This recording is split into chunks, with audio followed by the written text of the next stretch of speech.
Israel Hamas के बाद अब हिजबुल्ला के साथ भी जंग की तैयारी कर रहा है। इसराइल के नेताओं ने अब खुले तौर पर धमकी भी देनी शुरू कर दी है। जब से इसराइल हमास युद्ध शुरू हुआ है तब से हिजबुल्ला ने भी अपनी टांग अड़ा रखी है। हिजबुल्ला लड़ाकों ने लगातार बमबारी कर इसराइल की नाक में दम कर रखा है। हिजबुल्ला के ताबड़तोड़ हमलों से इसराइल कई मोर्चों पर युद्ध लड़ने को मजबूर हुआ है। ऐसा माना जाता है कि ईरान के बूने प्रॉक्सी वॉर वाले जाल में इसराइल फंस गया है।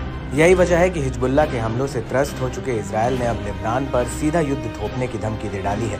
हालांकि इस बात से इसराइल भी वाकिफ है कि अगर एक साथ दूसरा युद्ध शुरू होता है तो इसका दुष्परिणाम उसे भी झेलने के लिए तैयार रहना पड़ेगा। दरअसल पिछले 9 महीने से ज्यादा समय से चली आ रही गाजा की जंग खत्म नहीं हो रही है। इसराइल अब तक हमास का खात्मा नहीं कर पाया। अगर दूसरे छोर पर भी जंग शुरू होती है तो इसके बुरे नतीजे भुगतने पड़ सकते हैं। खास बात है कि हमास और हिजबुल्ला को ईरान का समर्थन मिला हुआ है। ईरान इसराइल की कट्टर दुश्मनी बरसों पुरानी है। इनके जरिए ईरान इसराइल को लगातार नुकसान पहुंचा रहा है। हिजबुल्ला हमास के मुकाबले कई गुना ताकतवर है। इस समूह के पास मिसाइल और रॉकेट्स का बड़ा जखीरा होने के साथ साथ अपनी मजबूत इंटेलिजेंस यूनिट भी है।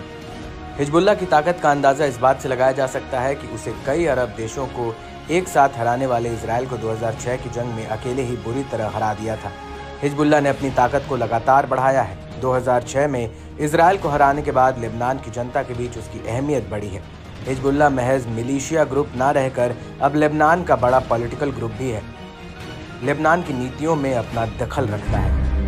ऐसे में अगर जंग छिड़ती है तो इसराइल की मुश्किलें काफी बढ़ सकती हैं। इसराइल की तैयारी और उसके सैन्य भंडार पर भी आशंकाएं बढ़ने लगी हैं। इजरायली न्यूज चैनल 12 के मुताबिक इजरायली बल हिजबुल्ला के साथ सीधे टकराव को लेकर खतरनाक हालात का अनुभव कर रहे हैं। वह कई सैन्य उपकरणों की कमी से जूझ रहे हैं। इजरायली सैन्य कमान अब ऐसे दावों का खंडन करता है, मगर हाल में हुई अंदरूनी जांच में ये साबित हुआ है कि इजरायली बलों के पास ballistic armour, helmet, optical sights और बम सूट समेत कई आवश्यक साजो सामान की भारी कमी है। ये सभी जंग में लड़ने वाले जवानों के लिए जीवन रक्षक उपकरण माने जाते हैं। दावा तो ये भी किया जा रहा है कि इजरायली हथियारों में कमी के चलते जंगी मैदान पर काफी चौंका देने वाले नतीजे सामने आए हैं। इजरायली सैन्य उपकरण, जिसमें बख्तरबंद वाहन और टैंक शामिल हैं, इनमें से काफी सिस्टम सैन्य ग्रेड उपकरणों की सामान्य गुणवत्ता से भी मेल नहीं खा रहे हैं।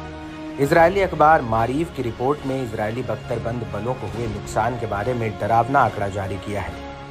7 अक्टूबर 2023 से अलग अलग प्रकार के 500 बख्तरबंद वाहनों को नुकसान हुआ है।